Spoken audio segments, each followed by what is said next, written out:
Mae yna gyfle i ni ddweud penblwydd hapus iawn i wefan meddwl.org.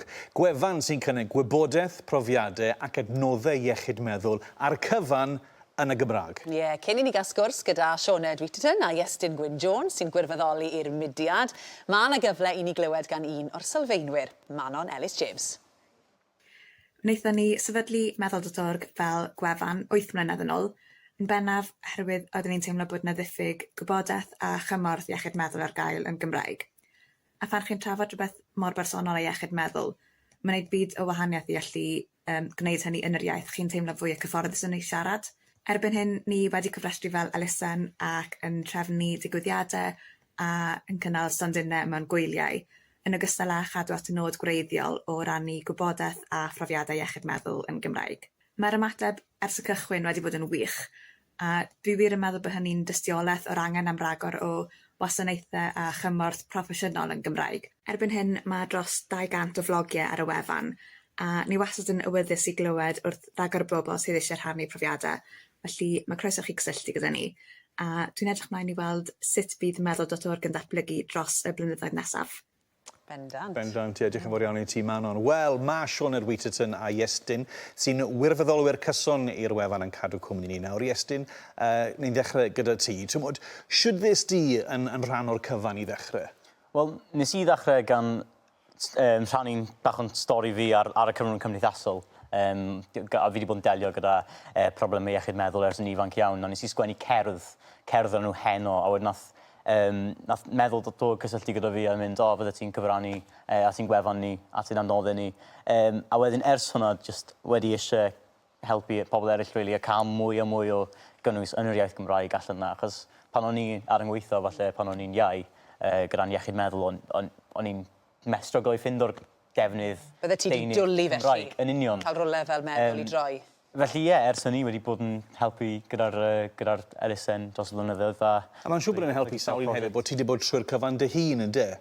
Wel, ie, fi'n credu mai dyna'r bwriad gyda meddwl.org, really, bod nhw'n rhannu straeon pobl sydd wedi bod trwyddi, jyst i gallu helpu pobl sydd falle angen y cymorth yna i... Normaleiddio fe gyd hefyd, yfe? A mae'r uniaethu, mae'r gair yna yn bwysig iawn, yn dywe. Ti'n wedi ymuno ar elusen yn lled ddiweddar ac yn dod â ryw ongl wahanol i Iestyn, sy'n ni'n gweud, ie? Ie, wel, nes i penderfynu newid o bod yn athrawes ysgol uwchradd i gweithio fewn yn maes iechyd meddwl.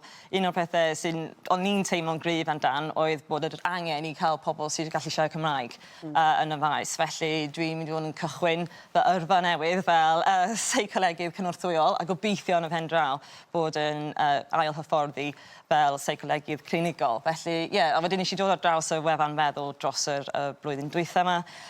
O'n i'n astudio brifysgol, wneud seicoleg fel meistr, a wedyn oedden nhw'n hysbysebu fo yn yr brifysgol, a dwi'n gwneud chydig bach o waith yn siarad am Manon ar gwaith meddwl, a jyst edrych i fewn i sut byddwn ni ehangu'r y cymorth yn gallu rhoi allan i pawb. Ac o ran dy waith ti'n gwybod pwysigrwydd ar gaeledd rhywbeth fel hyn yn y Gymraeg?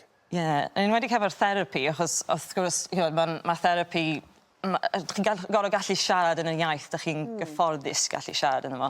Achos mae'n gwneud o beth ydych chi'n dweud, mae'n gallu siarad o'r rhywun sy'n siarad iaith Gymraeg os yna beth ydych chi isio, yn bwysig iawn. A wedi bod mewn stafell ddosbarth, siwr o fod, fel o Rodri'n sôn yn dy waith di cyn hyn, yn gweld ar dylyged i hunan y galw, siwr o fod, ar elusen fel meddwl. Ie, a mae gymaint o bobl ifanc rwan yn holi am gymorth, a mae'n bwysig bod y gymorth ar gael. Yn wedi os mae'r plant yn iau, neu pobl yn hyn sy'n methu allan siarad Saesneg yn dda iawn, felly mae bendant angen mwy o gymorth yn y Gymraeg. A mae weithio nhw gymaint o elfennau gwahanol yn perthyn i'r wefan hefyd yn dos, lle mae pobl yn gallu cysylltu ac uniaethu gyda nhw. Ie, wel, mae rhywbeth i bawb, a fi'n siŵr falle dyw pobl ddim yn uniaethu gyda pethau gyda popeth, ond mae'n gymaint o beth yn mas na nawr erbyn hyn wedi cael ei adeiladu dros yr 8 mlynedd diwethaf. Yn gerddi, yn pethau mwy, yn blogiau, mwy falle gwyddonol falle.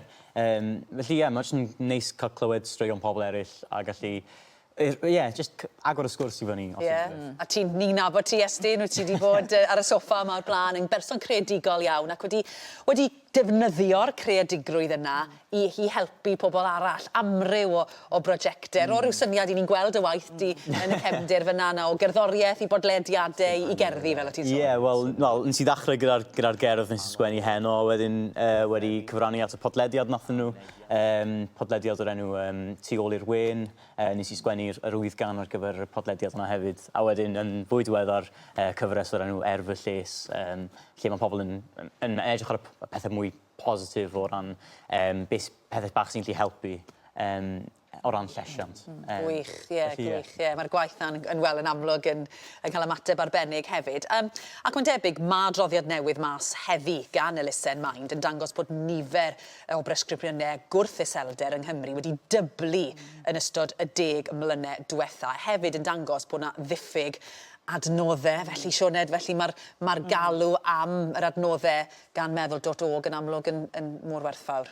Ie, un o'r pethau cyntaf mae pobl yn cael ei, os ydych chi'n mynd i weld meddyg teulu i holi am gymorth, un o'r pethau cyntaf maen nhw'n rhoi chi, ydy troi chi tuag at wefan am gymorth gyntaf i helpu eich hunain. A mae'r gig hefo lot o adnoddau ar y rhwngwyd hefyd. A wedyn, ar ôl, achos mae'n rhestr aros mor hir, mae'n gallu cymryd amser hir i cael cymorth.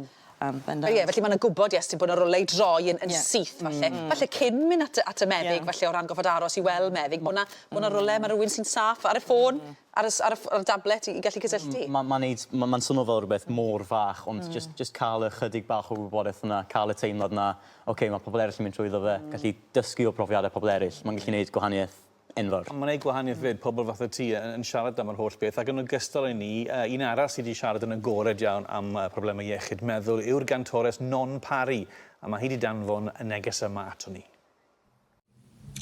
Meddwl, dwi'n gobeithio bod chi'n sylweddoli gymaint ydych chi'n golygu i fi, gymaint ydych chi wedi newid y mywyd i ers i mi gysylltu hefo chi nôl yn 2019.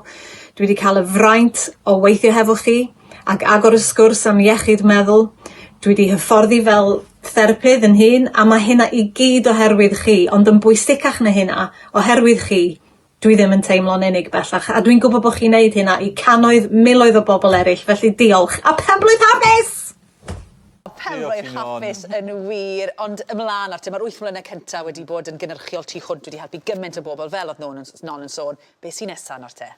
Gobeithio, dwi'n cynhyrfu gymaint i bod yn rhan o'r tîm yma rwan, a mae'r tîm wedi ehangu'n ddiweddar. Felly gobeithio bydd yna'n ehangu hyd yn oed mwy, bod mwy o pobl ella proffesiynol o'r ochr sy'n gweithio fewn iechyd meddwl hefyd, achos dwi ddim yn mor greadigol a Iestyn yn anffodus. Felly dwi'n dod o'r pen gwyddonol, felly mae'n neis cael lot o pobl gwahanol yn gweithio ar y tîm.